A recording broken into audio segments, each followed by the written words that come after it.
Hey everybody, welcome back to This Week in Global Health, otherwise known as TWiGH. We've been on a hiatus over the summer, but you can catch some coverage that we did at the World Health Assembly at the Novartis Access event in May, and at the International AIDS Conference in Durban, South Africa in July. You can catch our coverage on our website and on our YouTube channel. But today we are going to give you one of our regular global health roundup of stories that caught our eye over the week. And but before we begin, let's just introduce ourselves. I'll start. I'm Jessica Taaffe, and I'm hosting this show today from the Washington, D.C. metro area. Hi everyone, my name is Rintu Saju, and I'm coming to you all from Los Angeles, California. And today I will be talking to you all about chikungunya and its current epidemic in India. Great. Hi, folks. I'm Onakomaiya, reporting from New York City. And today I will be talking about maternal mortality rates and a recent series in The Lancet on maternal health. Excellent. And I know that we're expecting one of our panelists, Sarah Borg, who's running a little late for our show today, but she should come on. And I think she's going to be talking about the installation of maxi pads in public areas in India to help break the stigma of menstruation in India. Well, let's start. Rintu, why don't you tell us what's going on with chikungunya in India? Yeah, sounds good. Thank you so much, Jessica. So if you couldn't already tell, I'm Indian, so I was born and raised in India. And one of the conversations that we would always have around monsoon season is about dengue fever. And recently, that conversation has also included chikungunya. So I think it's a great topic to address with its current epidemic in India. But before we go ahead and delve into that aspect, let's kind of go through the basic of what chikungunya is. In terms of comparison between dengue and chikungunya, it's pretty similar. In fact, the disease in itself is a mosquito-borne disease, and the symptoms are pretty similar in that people who often are affected face symptoms such as high fever and severe joint pains. The symptoms are so similar that doctors or health professionals, in fact, have a hard time differentiating between dengue fever and chikungunya during diagnosis. Yeah, that's got to be really hard for doctors. And I mean, I think this causes problems when you're trying to report the disease and really get accurate numbers of what's dengue or what's chikungunya. But, so Rintu, in the Western Hemisphere, we've only recently been acquainted with chikungunya. So how long has chikungunya been around in India?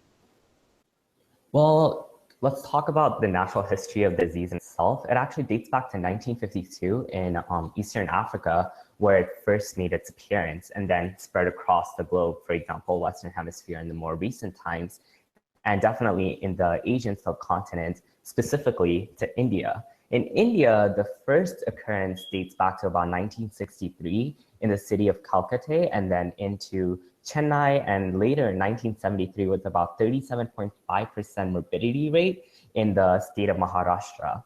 And then it kind of took a 32-year-old break and came back in 2005, and again now more recently in 2016 with about 12,000 new cases. It's actually been a widespread epidemic currently across, mainly in the northern hemisphere of India, specifically in its capital, Delhi. One of the more cities that it's been affecting the most is a city called Karkardoma, and it has about 1,000 new cases being reported in the city with about 11 deaths more recently. So. Right, and the pattern that of the infection, like in the population, affects everyone, right? Definitely. And the unfortunate case over here is that it affects everyone, mainly because currently there's no vaccination that's available for chikungunya in these regions, or for that matter, anywhere in the world. And to make things worse, the government, while it's trying its best, there is, with the monsoon season, high levels of flooding and open sewage drains that, allows these mosquitoes to breed and overpopulate the society, so that the spread of these diseases are much more, widespread. So it's definitely a challenging situation right now in India. Got it. Marie, why don't you go next?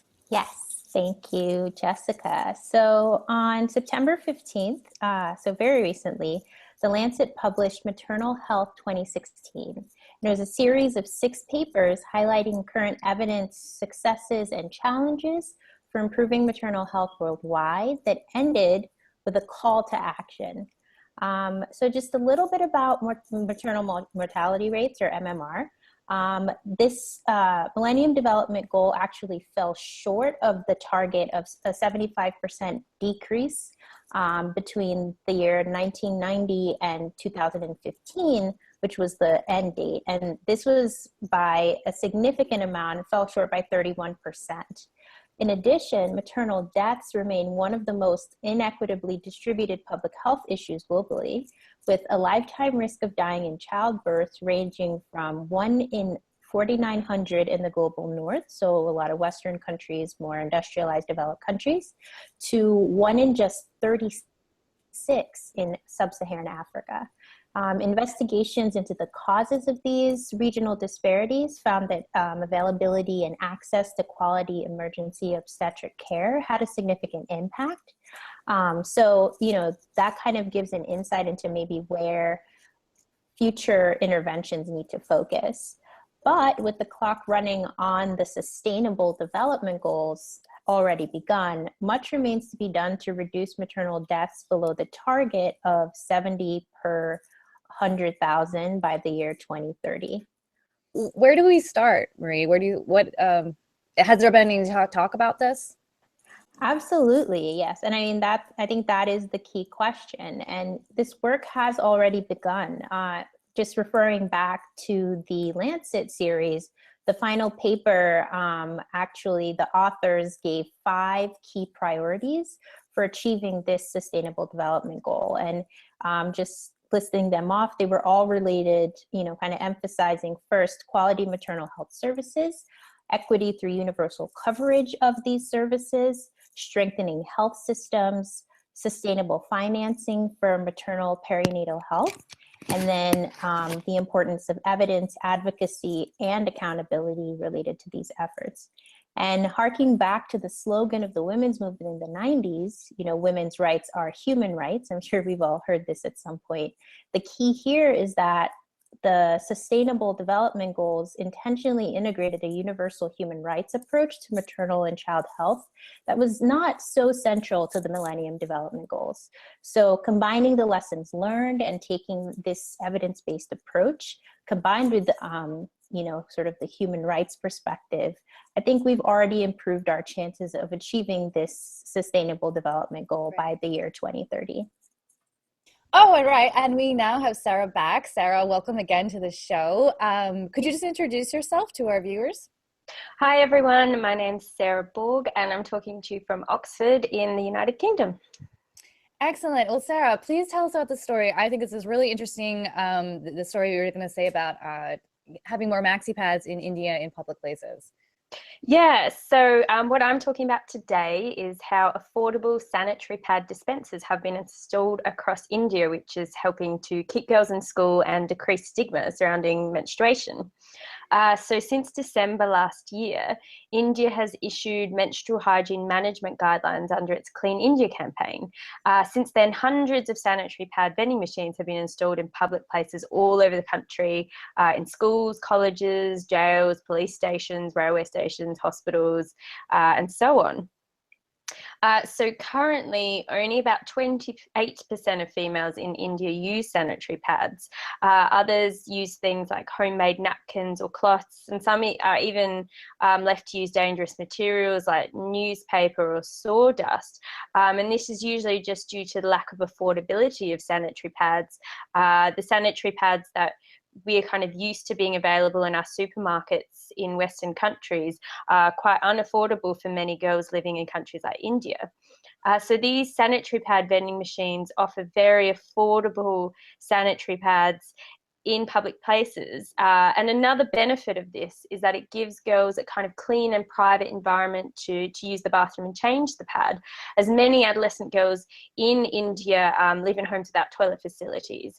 And then, squatting in the open poses risks of sexual harassment. So they kind of have a clean, safe place to use these cheap sanitary pads.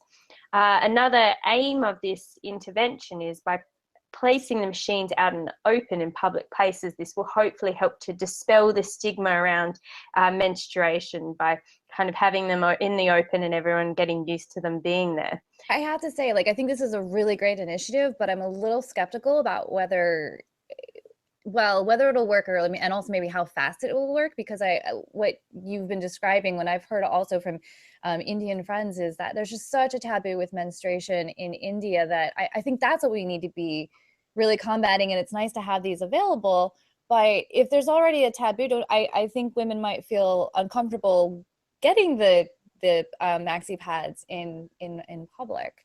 So I'm a little skeptical. I wanted to ask you another thing. What about, why aren't they using tampons, or giving out tampons, or wouldn't maybe something like the moon cup, which is a cup that you insert inside the vagina to collect a period, wouldn't that maybe be more cost effective, or maybe people might want to use that instead? Yeah, for sure. And that's a really good question. So I guess the issue with things like tampons and moon cups is that in a lot of countries, in a lot of non-Western countries, it's still not really socially accepted to use something that goes on the inside of the body, and people aren't really comfortable using something like that. I mean, you know, for anyone who's been to India, you'll find that it's practically impossible to find a tampon being sold anywhere. And then another issue as well is kind of sanitary reasons. So the moon cup needs to be cleaned, and that's very hard to do if you don't have access to clean water. And as well with tampons, really to kind of change a tampon, you want to be able to wash your hands with clean water and soap, and that's not always available.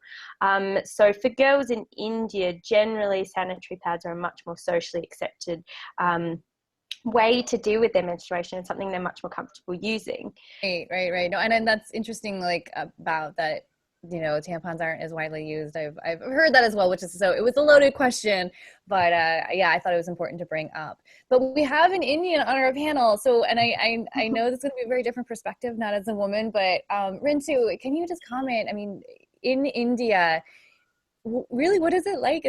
Tell me about this taboo. Have you seen it in India? In my experience, I would say I haven't really faced any of this personally, mainly because the state that I'm from is far more liberal than conservative. So people are much more open about it. In fact, there was a factory who found these tampons, or, you know, cleaning supplies for women in the bathroom, and they stripped all the women to check who used it. But in Kerala, that's where I'm from, it's so liberal that they channeled this red alert campaign where women send used or unused sanitary equipment for women at these factories, so that, you know, they could be better protected and, you know, protect their human rights, protect their cleanliness and sanitation. So I think from my perspective, they're doing, you know, great step forward, but I know throughout, you know, at a macroscopic level as a country, there is still a lot of progress that needs to be made. And you're exactly right. You know, there's a lot of taboo and a lot of myths about this. So we need to, you know, work forward to overcome this. So I'm like really happy that my country and organizations are working together to overcome this barrier. I think that's all we have for tonight. There was a bunch of different stories on vector-borne diseases, 2 stories on India and maternal health and reproductive health. So a good mix tonight. And I hope that you tune in again to see our videos, and let us know what you think of our videos. You can comment on them on YouTube, on our YouTube channel, This Week in Global Health, or you can tweet at us at TWiGH Team. And like I said, if you like our channel, you like our videos, subscribe to our YouTube channel. You can also find some of our older videos on our webpage as well. That's TWiGH.org. And we're also on LinkedIn, Twitter, Facebook, Instagram, and we have a blog. And one more thing, if those of you that prefer to listen rather than watch, you're in luck, because we have a audio podcast. So check us out there, and you can find that through iTunes. But that is all for tonight. Tune back in, and hopefully we'll see you later. Bye-bye.